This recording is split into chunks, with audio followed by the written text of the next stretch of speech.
अध्याय में भक्ति योग का वर्णन है। ये तो सर्वाणि कर्माणि मयि सन्न्यस्त मत्परा अनन्येनैव योगेन मां ध्यायन्त उपासते। भक्ति योग में बड़ी सरलता है, परमात्मा भी प्राप्त हो जाते हैं और जन्म और मरण का बंधन भी छूट जाता है। करना हमें क्या पड़ता है? ये तो सर्वाणि कर्माणि, जितने भी प्रकार के हमारे द्वारा कर्म होते हैं उनका लक्ष्य हो परमात्मा की प्राप्ति। मैं जो कुछ भी कर रहा हूँ, चाहे मैं कोई सेवा कर रहा हूँ, चाहे सत्संग कर रहा हूँ, इसके पीछे मेरा उद्देश्य कुछ मिल जाए या नहीं, बस परमात्मा मेरे को मिल जाए। इस उद्देश्य से जब हम कर्म करते हैं तो हमारे द्वारा जो कुछ भी हमने सेवा किया है, जो कुछ भी दान दिया है, जो कुछ भी जाप किया है, इसके बदले परमात्मा से कुछ मांगना नहीं पड़ता। भगवान कहते हैं अब मेरी ड्यूटी होती तेसाम हम समुद्धरता, उसके उद्धार करने की जवाबदारी मेरी होती। परंतु हम क्या करते हैं? डराना कुछ करते हैं, एक नारियल चढ़ाते हैं, प्रसाद चढ़ाते हैं, मेरे बेटे की नौकरी लग जाए, मेरी बीमारी ठीक हो जाए, घर में पैसे देने की कमी ना हो, बहू को नाती हो जाए, इतनी जितनी सारी चीजें हम मांगते हैं, ये हमारी कम बुद्धि। एक लोहार एक राजा से दोस्ती हो गई, राजा बड़े प्रेम करने लगे। उन्होंने कहा मांग तू क्या चाहता है?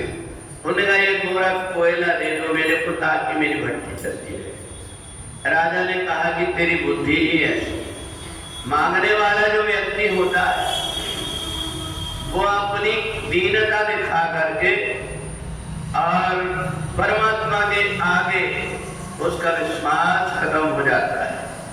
अपने यहाँ ऐसे ऐसे भक्त हुए जिनसे पूछा बताओ क्या दे, तो उनने साफ कह दिया अर्थ न धर्म न काम रुचि गति न चहो निर्माण जन्म जन्म रति राम पद यह वरदान न मान। मेरे को अगर देना है तो परमात्मा के चरणों में मेरा प्रेम बना रहे।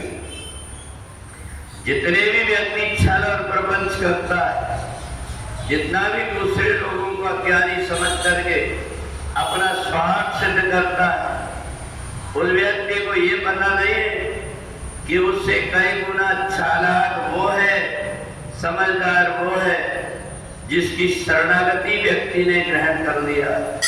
और इसलिए भक्ति योग में बड़ी सरलता है, सहजता है। भगवान कहते मोह न छल कपट, ये सारी चीजें छल और कपट से दूर हट करके केवल तुम मेरी भक्ति करो, इसके बाद तुम्हें मांगने की जरूरत नहीं होगी। तुम्हें सब सुख संपत्ति बिना ही बढ़ाए, धर्मशील पर जाए सुहाए। जब व्यक्ति छल और प्रपंच से हट जाता है तो धन और संपत्ति तो उसके आगे पीछे घूमने लगती। और इसलिए हमारा एक ही लक्ष्य हो और वो परमात्मा की प्राप्ति, वास्तविक भक्ति इसको कहते हैं। तो इसलिए हम आचार्य हैं परमात्मा के, हम याचक नहीं। ये हमारे अंदर में भाव आ जाए तो फिर परमात्मा भी उसके ऋणी हो जाते हैं।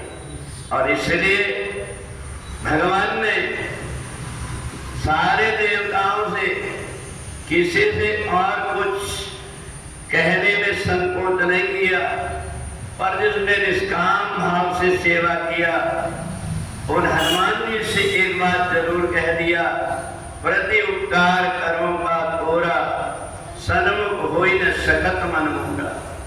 और इसलिए जो निष्काम भाव से सेवा करता है परमात्मा भी उसके ऋण को चुका नहीं। गुरु वृंदावन बिहारी लाल की